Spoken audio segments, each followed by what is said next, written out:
a luz da alma.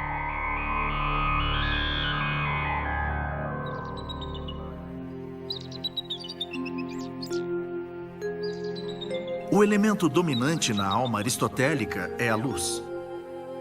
Assim como examinamos a alma das plantas, dos animais e seres humanos, devemos também examinar a existência da alma da Terra, do Sistema Solar, nossa galáxia e do mundo. Aristóteles alega que o princípio de cada prova é sua essência. A essência é a conclusão do conteúdo de uma prova desejada.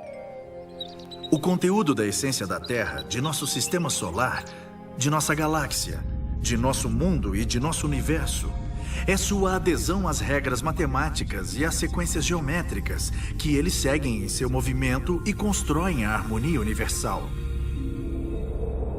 A harmonia universal existe porque a alma do universo existe. Portanto, a inteléquia do universo é sua alma.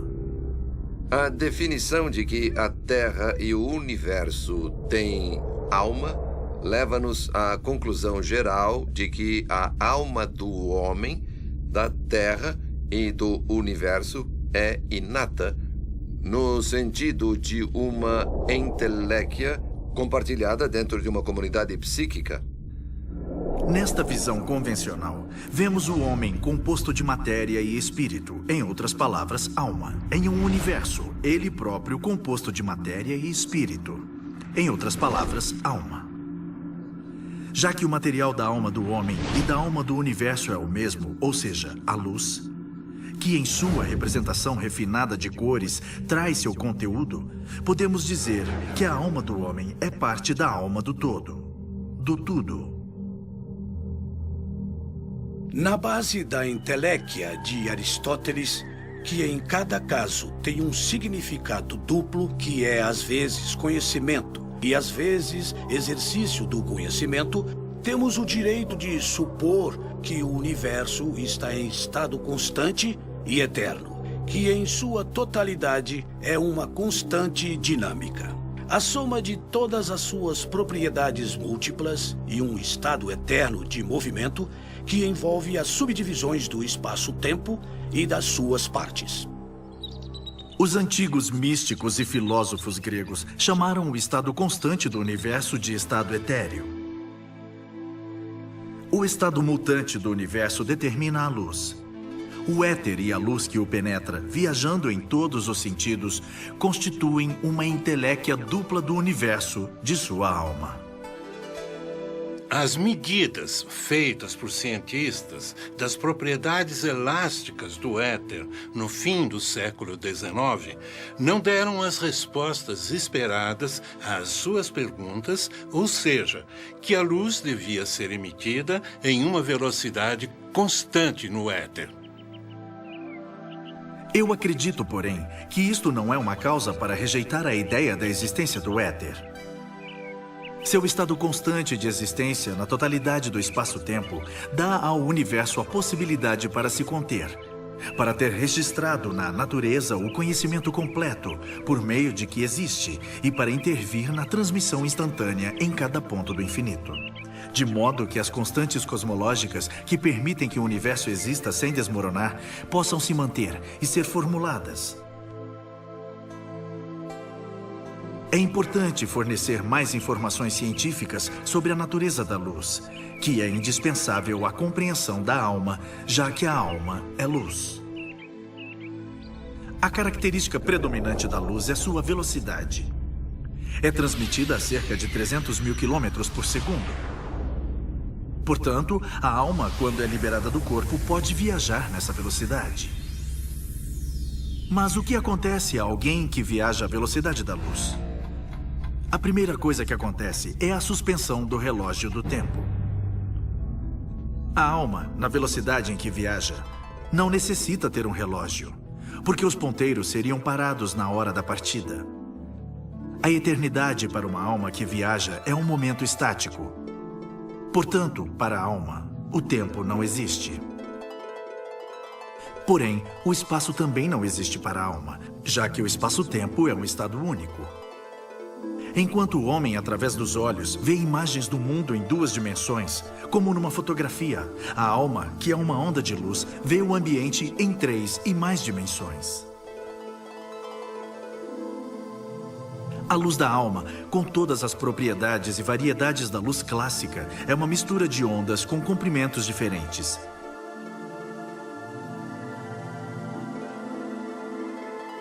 Se a separarmos com um prisma, veremos que o comprimento da onda do vermelho é maior que o do laranja. O comprimento da onda do laranja é maior que o do amarelo, e as reduções continuam até chegarmos ao violeta. O que diferencia as cores é o comprimento de onda, e o que a alma contém como material qualitativo que envolve o amor, a maldade, o ódio e qualquer outro nível de comportamento é determinado por seu próprio comprimento de onda. Isto nos permite pensar em como cada alma individual tem sua própria cor uniforme, que lhe dá sua identidade. Se a luz da alma tiver um comprimento de onda maior do que o vermelho, será chamada infravermelha e é invisível ao olho. Se por um outro lado se tornar ultravioleta, com um comprimento de onda muito pequeno, torna-se outra vez invisível. É por isso que o fenômeno é observado com psicometria, por meio dos instrumentos especiais. Às vezes a alma pode ser vista claramente, às vezes só um pouco e outras vezes de jeito nenhum. Nenhuma partícula microscópica pode mover-se à velocidade da luz. O elétron, que tem peso infinitesimal, ao se usar propulsão técnica em reatores nucleares para que sua velocidade se iguale à da luz, é recarregado com um peso adicional, que a uma distância de cerca de 3 km pesa 40.000 vezes mais do que pesava no princípio. A mesma coisa acontece com todas as partículas restantes, exceto a luz. O estado constante da luz confirma o estado constante da alma. O outro mundo, que é o mundo da alma, é um ambiente onde o espaço-tempo e os impactos gravitacionais criam um ambiente diferente, com relação à velocidade da luz com que a alma viaja. Criam o ambiente de um outro universo, de um universo com leis inteiramente diferentes das leis da natureza do mundo, de um universo que, enquanto é um outro universo, fica contido dentro do universo conhecido.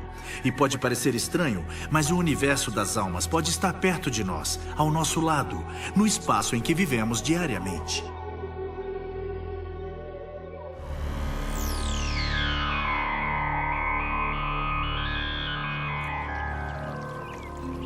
A pergunta que desde as épocas antigas até hoje atormenta o homem é: o que é a alma? E essa pergunta torna-se proeminente se pensarmos que Jesus Cristo veio ao mundo para salvar a alma do homem, e não simplesmente para salvar os homens.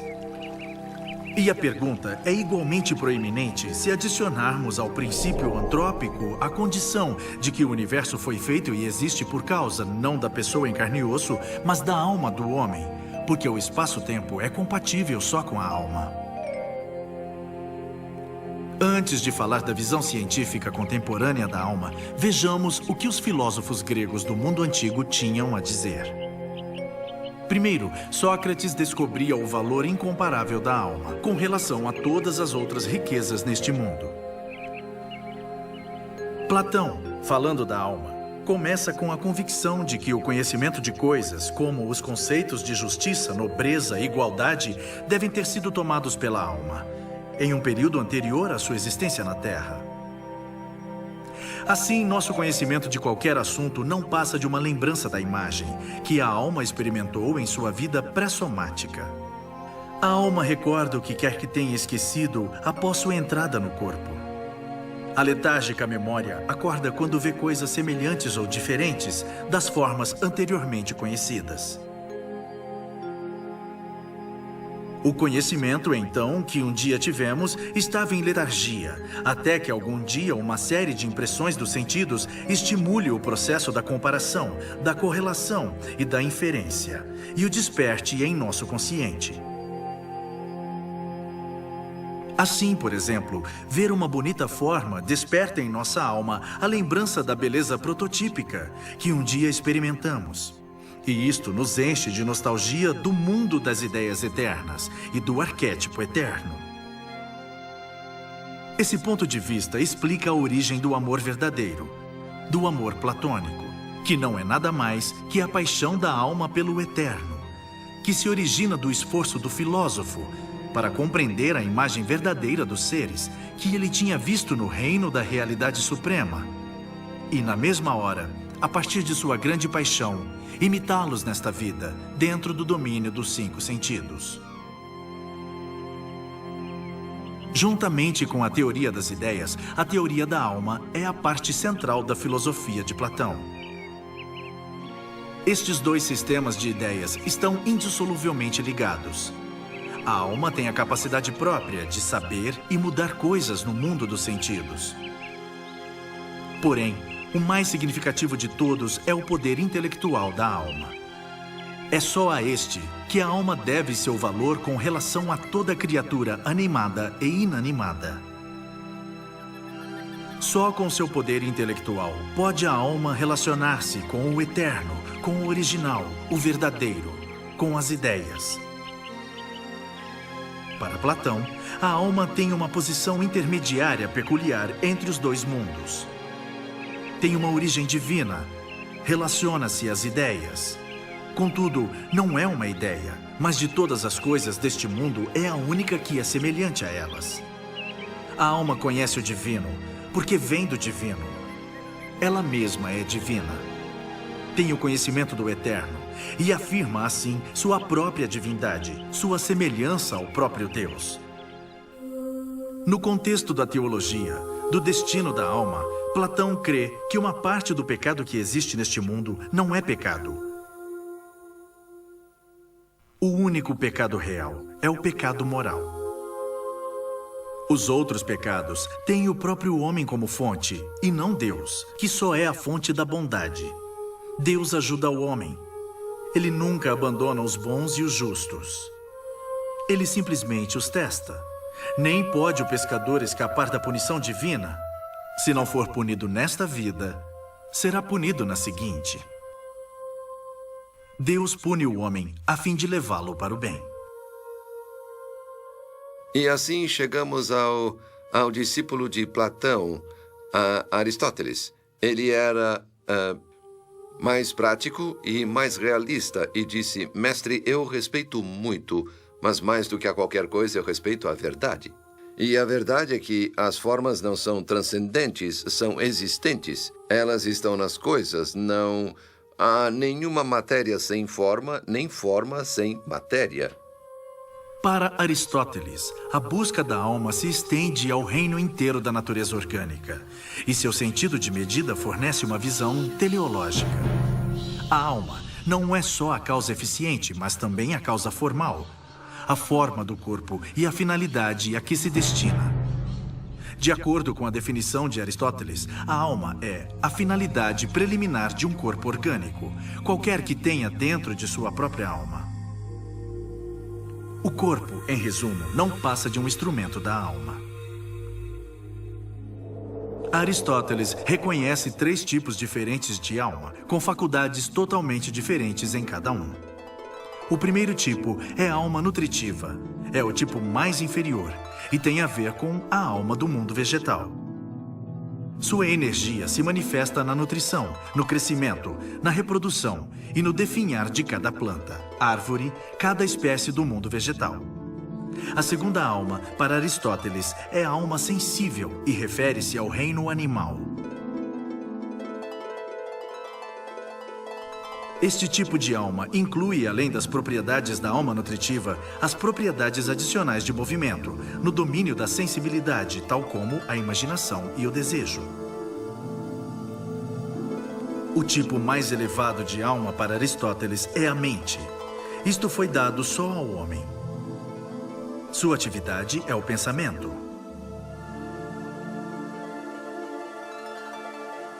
Plotino diz sobre a alma: a alma é uma essência divina, tem a vida dentro de si, é imortal, simples, distribuída em toda parte e, ao mesmo tempo, indivisível. É o princípio organizador do mecanismo vivo, dá vida e movimento aos corpos, constitui o princípio da unidade do corpo e do mundo. Pitágoras, como um seguidor da tradição órfica, ensinou que a alma tem uma origem divina e é, portanto, imortal. Acreditou ainda que a alma realiza um ciclo de nascimentos e de mortes em todas as formas de vida, até que alcance um estado de purificação completo e retorne ao próprio Deus.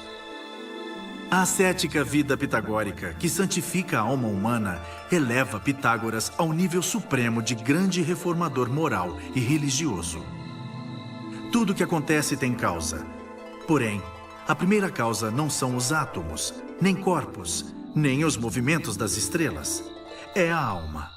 Acima da alma, existe a mente separada. Isto é idêntico ao ser. Ele é um como ser.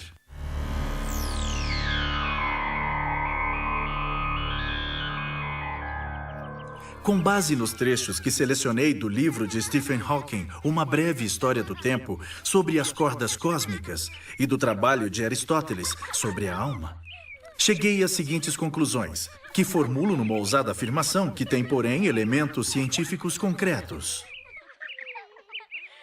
Cordas cósmicas são objetos semelhantes às cordas de uma harpa. Tem um grande comprimento, mas uma transversal estreita. E observe o impacto de enormes forças de atração de bilhões de toneladas. Segundo a teoria da relatividade, nada pode se mover mais rápido do que a luz. E, de acordo com Aristóteles, a alma é luz. Portanto, podemos pensar que a alma tem a propriedade de se mover como um raio de sol, na velocidade da luz. Também podemos pensar que se a alma for uma soma de fótons, estes podem penetrar na pequena transversal de uma corda cósmica e viajar em suas fendas. Na linguagem da astrofísica, uma corda ou túnel cósmico é um tubo delicado do espaço-tempo, que pode conectar duas regiões do universo que são separadas por uma grande distância.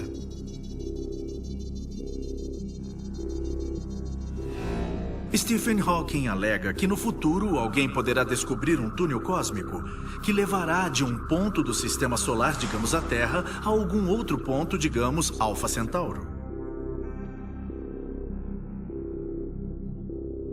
A surpresa que nos espera é que, quando a Terra estiver a uma distância de 30 trilhões de quilômetros de Alfa Centauro, a distância no túnel cósmico seria só de alguns milhões de quilômetros.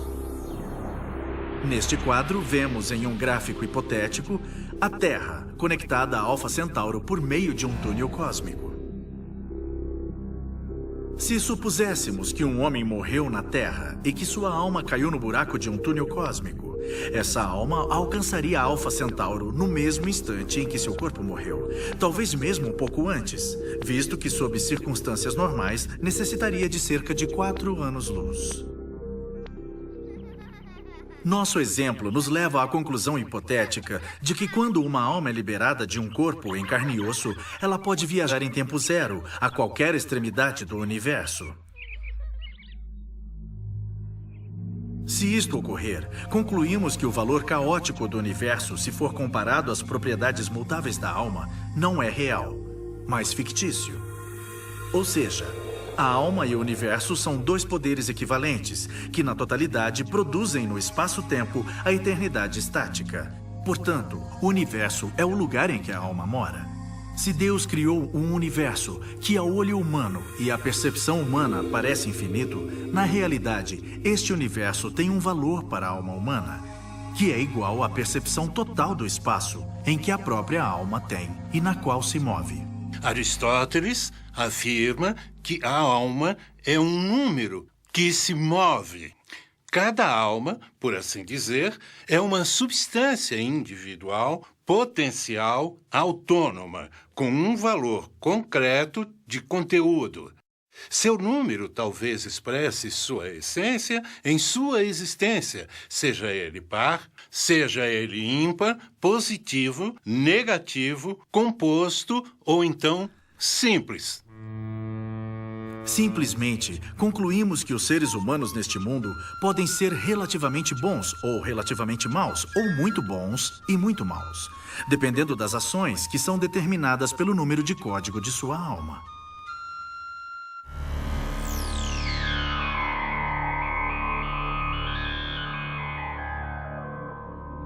Possivelmente, cada alma humana ou mesmo cada ser pode ter um túnel cósmico que lhe conduza a seu paraíso pessoal ou ao inferno. É possível, no universo das interseções dos túneis cósmicos com buracos negros e alçapões de luz, que estações terminais de luz ou escuridão correspondam a estas almas humanas.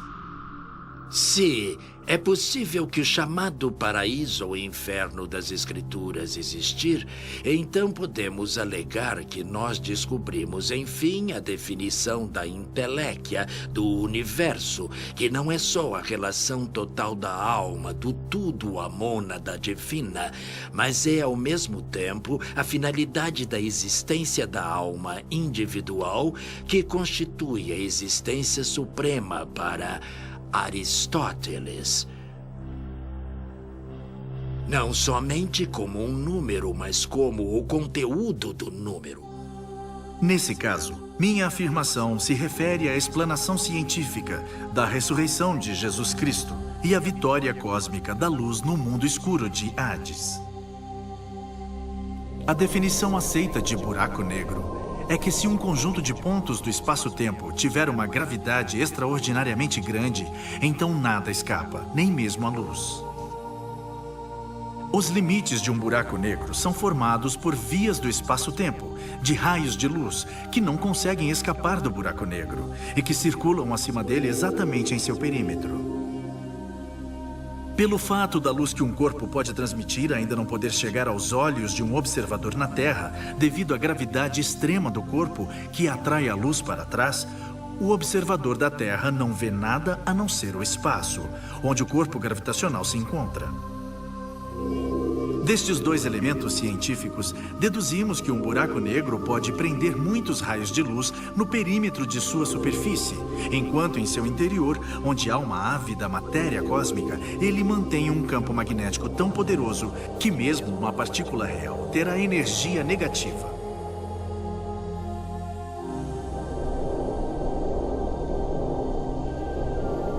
Então, em algum lugar no centro de nossa galáxia, há um buraco negro central enorme, alega a ciência atual. Acredito que podemos supor que um túnel cósmico que começa na Terra e que termina na abertura de um enorme buraco negro no centro da galáxia, a cerca de 50 mil anos-luz, possa permitir que uma luz tão forte de alguma alma terrena penetre ao longo das fendas e anule a vertiginosa distância entre a Terra e o centro de nossa galáxia.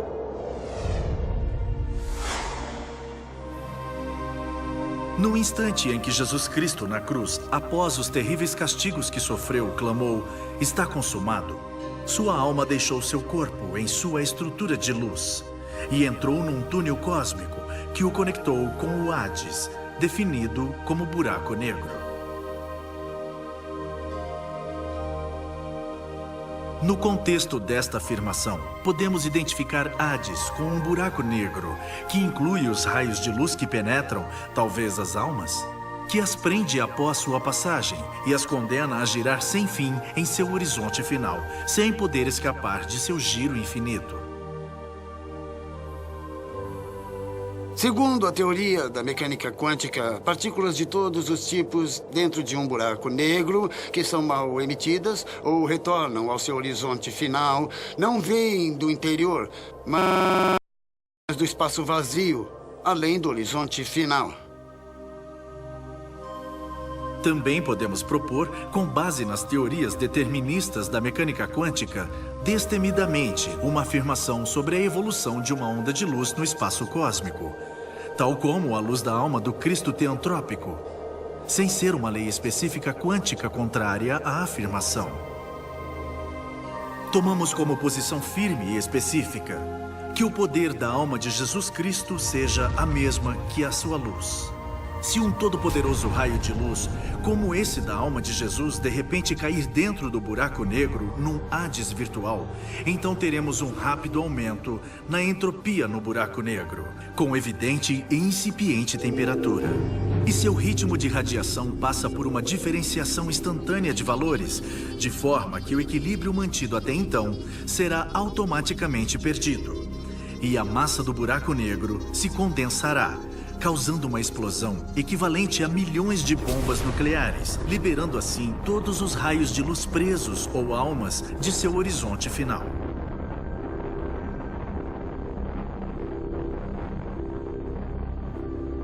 Nesse momento, podemos imaginar o retorno da alma do conquistador de Hades, assim como o séquito de almas libertadas da servidão do buraco negro, prosseguindo para a Terra através de um túnel cósmico. A vitória da alma de Jesus sobre Hades tem como troféu a própria explosão, o colapso de Hades. Após a entrada de sua alma no corpo inerte, no túmulo lacrado, em uma explosão que gera nova vida, ele outra vez ganha vida, movimento e ação no corpo que ressuscitou. Simultaneamente, o séquito de almas que acompanhava a alma do conquistador de Hades revive em seus túmulos seus corpos inertes que também ressuscitaram e andam pelas cidades. O milagre da ressurreição, em seu sentido mais amplo, é a maneira em que as leis do universo funcionam. Em resumo, não há nenhum milagre que revoga a lei da vida e da morte, mas essa mesma lei, em sua função quântica, inclui o que se pensa como morte, a própria vida. A mortalha de Turim preocupa muitos cientistas até hoje quanto à maneira em que as feições de Jesus Cristo ficaram impressas. No final, suas visões apontaram para a conclusão científica de que as feições provinham de uma explosão cósmica de causa desconhecida. Talvez agora tenhamos conhecido a causa.